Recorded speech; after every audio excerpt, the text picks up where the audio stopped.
In his speech, Speaker Belmonte also urged that a study be made on the creation of a standing committee that will conduct legislative oversight over the use of public funds by all government agencies and functionaries. Belmonte believes this will further strengthen accountability mechanisms and ensure the proper and lawful allocation and utilization of public funds. Again, here's Freddie Abando. Speaker Feliciano Belmonte urges peers in the House to explore new strategies to manage government resources in delivering services to the people. Belmonte said the Supreme Court's ruling to declare the Priority Development Assistance Fund and the Disbursement Acceleration Program unconstitutional is an opportunity for Congress to assert its power over the purse and its oversight functions to ensure the proper and lawful utilization of public funds. Belmonte stressed members of Congress can work closely with local government units in the identification of priority concerns overlooked by the national government. Congressman Elpidio Barsaga made it clear all projects and programs nominated by lawmakers will be done before the approval of the budget. Congress holds the power of the purse, otherwise known as the power to appropriate, and its twin power, the power of legislative oversight. We must now exercise these powers in order to strengthen accountability mechanism and ensure the proper and lawful allocation and utilization of public funds.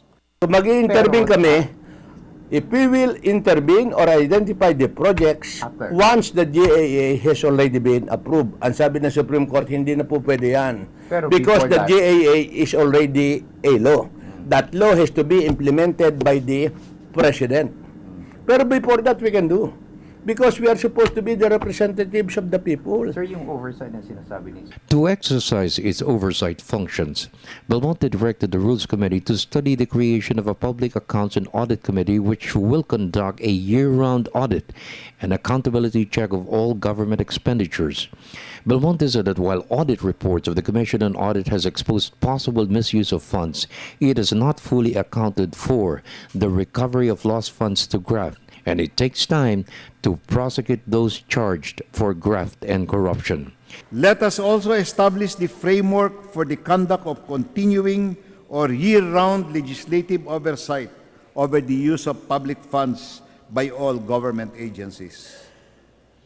With the committee system as our spearhead, beyond budget deliberations, every committee must now chart an oversight plan of action over departments, agencies, and entities whose mandates fall within their respective jurisdictions. Something like that, which will provide oversight over public expenditures, is clearly needed. I hope the Speaker will make an even more important step, which is to appoint people from the opposition to constitute the minority of that committee. That will provide it a little more credibility, I think. In the meantime, Deputy Speaker George D. Agabal said the Supreme Court's decision to declare the DAP unconstitutional has affected government spending for the first 6 months of 2014.